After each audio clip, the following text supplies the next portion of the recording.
Enhancing entrepreneurship. We talked a little bit, I think, and Didier talked a little bit about what they are doing at the University of Geneva to do that. I'm going to show you one slide here just to show you a little bit what's happening in the support system in the Swiss Confederation. I'm not going to explain every single initiative here. I just want to make sure that you see that there is a range of instruments that are being deployed by the Swiss government in conjunction also with universities, with tech transfer office of the universities to help foster entrepreneurship in Switzerland. The Swiss entrepreneurship scene has really developed over the last 10 years. There's been a lot of progress. And I'm going to talk a little bit about culture later, but the Swiss are super conservative, super risk-afraid, which is why they're in banking and in insurance a lot, but that doesn't really help you with the innovation actually doing something.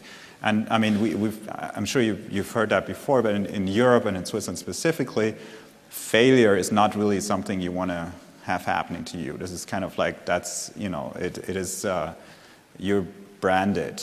So it's, that is very much on the opposite of let's say the North American, in any case the US system, where failure is part of the innovation culture. So this is something we have to learn, the Swiss have to learn, and these initiatives here are part of fostering that culture. And I'll be happy to talk about specific instruments if anyone has a question about that. Let me quickly go back to the other points here. So enhancing entrepreneurship, we also talked about we have to talk about interactive learning between organizations and networking. Now this goes back a little bit to the slide where you have this sort of the high density, the clustering. And again, Switzerland being a relatively a compact space with a high number of actors in that innovation system, those interactions actually happen relatively well. One of the things that's being brought up consistently if you talk about innovation and innovation systems, be they local, national, or even global, is the question, how do you get the academy and the industry to work together? So how do you bridge that, what's a lot of times called the valley of death in innovation theory? So someone in the academy, at the university has a brilliant idea, but the market is somewhere on this side, and how do you get from here to there? And obviously, the communication between the two entities here is absolutely crucial. Many countries and many regions have adopted mechanisms to support that. Many of them are successful. The Swiss have a system as well to give out innovation grants to foster that type of activity. And this is actually historically, this is the first actual innovation support instrument that the Swiss have introduced. They have done that right after World War II. I think it was introduced in 1946 or something like that. It's called the Commission for Technology and Innovation. And they are actually specialized on doing exactly that type of work. So the thinking the impulse to do that is there, but obviously this is not enough. And of course, federal or state intervention is just one part of the puzzle again. I think it really comes together where an environment is present where all the relevant actors for innovation to happen are present and are talking, are in communication. I think that's also what I think Didier mentioned before within his the sort of the microcosm of a university where you have to actually bring people together, and sometimes it's as simple as having an innovation cafe at your institution, and on a national context it's a little bit more complicated, but I think the basic idea is the same. And the Swiss, I think, have moved a lot in that direction to make those interactions possible and feasible. One point I want to make here in this context as well, we focus always on the transfer between academy and industry, but I think it's also important to look at the intra-industry clusters or the interactions that happen there. So between the big guys, Roche, Novartis in Switzerland, if you talk about biotech, and the smaller companies, and there's a lot of these things are not necessarily targeted to actually do that, but if you, let's say if you spin out a company out of a bigger enterprise, you also spin out people who carry some knowledge.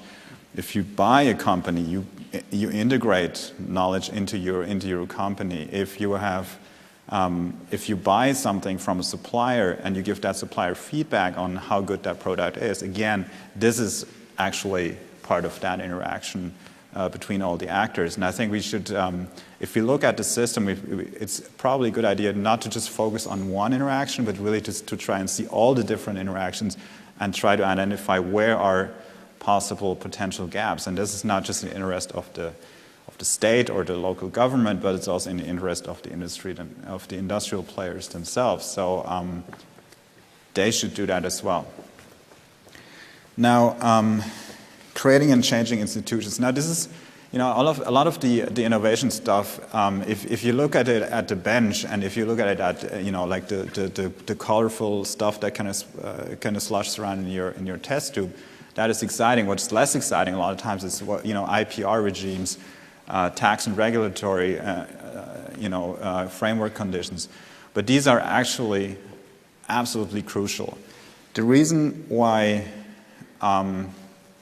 And I'm simplifying probably criminally here, but the reason why the solar business pretty much went to the Chinese from the US, who are the innovation leader in that field, or one of the innovation leaders, partly at least, is that there's a lack of regulatory consistency down the road. So it is really hard for companies to invest in new technology and innovation if they don't know whether their product or products will be accepted into the marketplace due to a lack of a regulatory environment, or due to overregulation, or due to some kind of regulatory framework that is not conducive to innovation. And probably the worst of all is not having a certainty in that, or predictability in that area. Okay. So basically that means, in terms of action, it means to have a regulatory environment, IPR regime, and tax environment that is consistent and that is predictable. And I think the Swiss have done a pretty decent job at doing that. So you're in luck. I only have like 4 more points here. Incubating, finance and consulting, and others. And actually going to go through those relatively quickly. So incubating means having an environment. I'm not just talking about incubators per se, so not the incubator at a university, although that's part of the game, but just having an environment where the services and the framework is available for startups to form, and for new companies to grow, and for innovations to be implemented into the marketplace. That can be very local, and it can be statewide. A lot of times these things are relatively localized. We're talking about within local innovation clusters. Financing, of course, in Switzerland, a topic that is people just take it for granted. But I think there was one question before about the availability of venture capital, and also the sophistication of the investor. And I think these points have also, over the last 10, 15 years, massively improved in Switzerland. And I think there's a genuine understanding now of the different sectors, and who invests there, and they're specialized investors, and they're out there and they're doing what they have to do. The thing is, of course, with the recent economic downturn, that has the availability of venture capital has been a problem. It is more difficult to get. But it's still out there. So there's actually a lot of cash out there. So there is, I think, probably a positive development in that area too. Consulting, obviously, the whole sort of cross-cutting sectorial. There's plenty of consultants out there, but it's absolutely important to have those two. Didier talked about the tech transfer office. Starts there probably in terms of institutional consulting. But of course, the services are cross-cutting, and Switzerland is teeming with consultants. A lot of, it's one of the things you do when they kick you out of government service or something, or you're not successful in the academy, you become a consultant and can do that. So let me just say a few words, and this is here. I think we're getting a little bit more specific. I'm kind of departing now from the theory of innovation here, just briefly to a geography of innovation, and I'm not bad in time here. So let me just say a few things here. Again, if you look at Switzerland, of course, and I said this over and over again, I will probably conclude on that one, but we have to actually think about what is it, even more difficult. As a diplomat in Washington, D.C., you're representing a country. If you're representing a science system or an innovation system, it becomes really difficult, because what is it? Is it the actual terroir that you're representing, the actual boundaries of the nation state? Probably not, right? So it's, when I say more than 100% of the R&D that's being performed inside of Switzerland is actually also performed outside of Switzerland, is that still Swiss or not? Well, the companies that are in Switzerland, are they Swiss? Well, sort of. They have their headquarters there, but a lot of them are actually owned by other people around the world. Even the big ones these are publicly traded companies. They're not necessarily Swiss. There's not this one Swiss guy who says, I'm Swiss and this is why this is a great company. No, these are really global companies, or even the local ones are the investors are from all over the world. My point being, it is really hard to pinpoint what is Swiss about this. So representing that, you probably have to develop some kind of sense of, there's something else there, and I just want to try and find that one out. So it's important to look at regional, national, and global systematics here. Didier has done a fantastic job looking at a very local environment, but also if you remember the map I showed you, the clusters with the biotech, but then also you can see the whole country as a cluster, and then again, the Swiss being all over the world and doing that type of innovation. So, like Novartis has a big innovation center in Shanghai. They have a big innovation center in Cambridge, Massachusetts, and I just want to take that as a cue to just briefly talk about this Swiss nexus that John mentioned.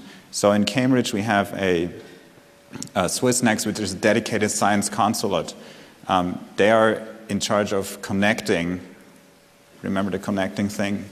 Connecting the innovation systems of Switzerland and the United States, especially, of course, the local biotech cluster in Boston with the Swiss biotech cluster. That's their job, and they are actually, what they have is sort of an event space. People come in, they make all kinds of networking events. They set up little fairs, they set up a whole range of activities that make those connections possible. So the interconnecting of two innovation ecosystems is at the core of their business.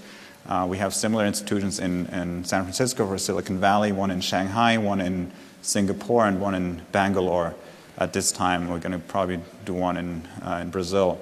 So just as a side note here, this again like a federal activity that tries to support those connections, but now not on a national, but really on a global basis, and sort of get this idea of a sort of a post-territorial innovation system going, something that you could probably think of it as sort of innovation in a cloud or something like that. I think that probably describes it more accurately and gives you an answer to where is Switzerland. Well, Switzerland is in the center of Europe, but it's also becoming more and more a global innovation system.